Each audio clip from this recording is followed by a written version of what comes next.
Regresamos nuevamente aquí en Contexto, abriendo la conversación en Michoacán. Conversamos con el diputado Octavio Ocampo, también dirigente estatal del Partido de la Revolución Democrática, sobre esta reforma electoral que recientemente aprobó el Congreso de Michoacán, y nos explicaba justamente esta parte, sobre todo el tema de la fiscalización, pues ya orientada a las candidaturas independientes. Y nos explicabas esta última parte. Te seguimos escuchando, diputado. Sí, Mario, te decía del tema de la fiscalización, porque entonces tampoco habría equidad en la contienda. Y entonces decidimos reformar para que los candidatos independientes sean candidaturas independientes verdaderas. Es decir, que el candidato a presidente municipal de Aquila pues tenga una campaña distinta al de Zamora o tenga una campaña distinta al de Zitácuaro. Esa es una decisión para que haya los principios de igualdad y de equidad en el proceso electoral. Porque si no, entonces yo les diría a los que fueron a tomar el Congreso de Michoacán, que por cierto, Mario, debo decírtelo, tienen un diputado independiente en el Congreso que nunca se paró en las reuniones de la Comisión de Asuntos Electorales, que fue convocado, yo lo di a conocer en mis redes sociales, la invitación, el sello de recibido que la presidenta de esa comisión del Congreso le hizo para que acudiera. Y he escuchado que ha contestado ante los medios que no pudo asistir, pero fueron convocados. Uh-huh. Y entonces no van a poder hacerlo. ¿Por qué? Porque entonces yo les diría, pues entonces sean un partido político. Si van a actuar como un partido político, pues tienen que sujetarse, sí, a los derechos, pero también tienen obligaciones, Mario. Diputado, entonces, ese es un tema. La explicación que das me parece bastante clara y bueno, me parece además sustentada jurídicamente, como lo has explicado.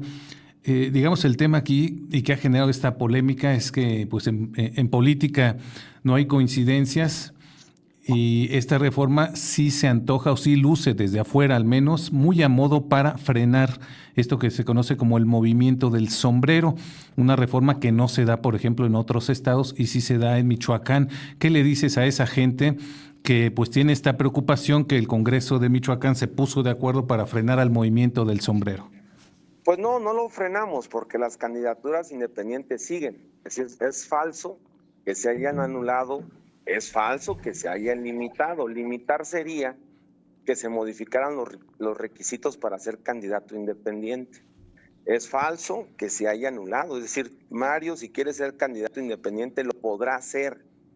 Lo único que tienes que hacer, querido Mario, como candidato independiente, pues es que tienes que estar regulado. Uh-huh. ¿Por qué nos atrevemos a la regulación y por qué no antes? Pues porque hay una expectativa distinta, Mario, de candidatos independientes, que además, déjame decirte, pues no solo podrá haber un candidato independiente en cada municipio o un candidato independiente a gobernador, Mario. Es decir, las candidaturas independientes no tienen dueño, ¿eh? No es el movimiento del sombrero los dueños de las candidaturas uh-huh. independientes. Es decir, cualquier ciudadano puede ser candidato independiente, no es un movimiento, Mario. Es la regulación a las candidaturas independientes que hoy dicen, pues no tenemos financiamiento. Es falso, Mario. Es falso. El Código Electoral establece un financiamiento en campaña. Pues sí, no te lo van a dar antes porque no estás constituido como un partido político, pero en campaña, Mario, les otorgan financiamiento público a los candidatos independientes. Entonces, yo diría, no es como lo dicen. Me parece que están usando el discurso para tratar de victimizarse. Por supuesto que es parte de lo que han venido haciendo desde la muerte del presidente Carlos Manzo, que han venido utilizando eso como una bandera política, pero no es así. La reforma electoral no tuvo dedicatoria, es simplemente cumplir con lo que estamos obligados por la Constitución, que es darle regularidad a cada etapa de un proceso electoral. Ahí queda entonces esto, queda la percepción que fue una reforma para frenar al movimiento independiente y tú dices no lo es y das tus explicaciones. Otro tema que ha generado mucha polémica también, diputado, tiene que ver con esto que mencionabas ahorita, las causales de nulidad, para que si se llega a comprobar que hubo injerencia del crimen organizado, pues puedan anularse, pues ya sea casillas. No sé si la elección completa o solamente casillas. No, sí, si rebasa el 20% se anula la elección completa.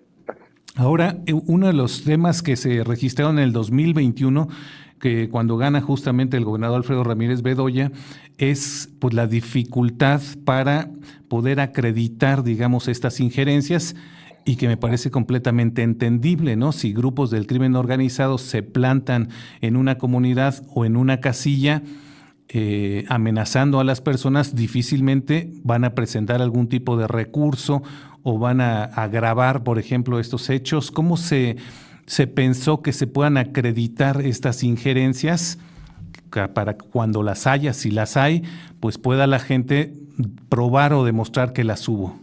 Pues hay una sentencia que emitió la Sala Superior, tú recordarás, justamente en el proceso electoral del 2021, donde determina que sí hubo injerencia del crimen organizado en algunos de los municipios y decide, anular esas casillas. No sé si recordarás esa sentencia.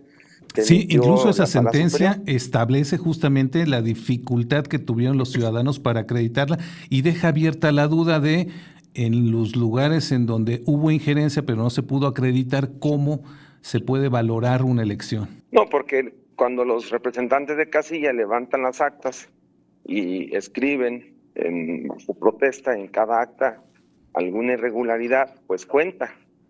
Es decir, es una parte que cuenta. Si dicen, oye, pues llegó un comando armado y aquí llegó y nos quitó las boletas y luego las metieron. Un ejemplo, ¿no?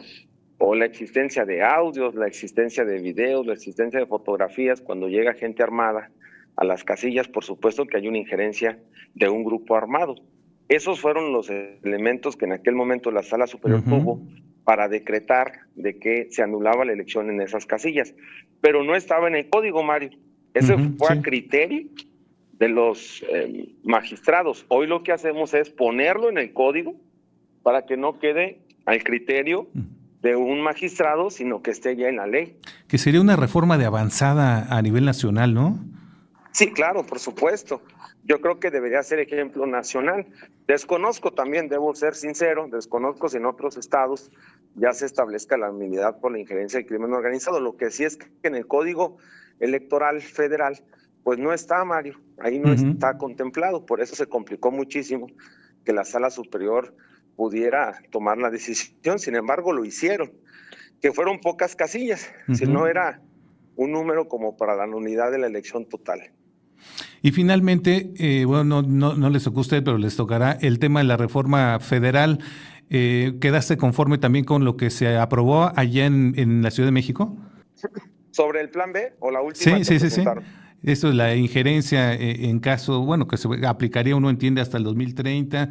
Estos temas, ¿quedaste conforme con la reforma electoral federal? Mira, yo creo que al final todas las reformas que se fueron haciendo, que son constitucionales, Mario, había una confusión si teníamos que homologar leyes electorales.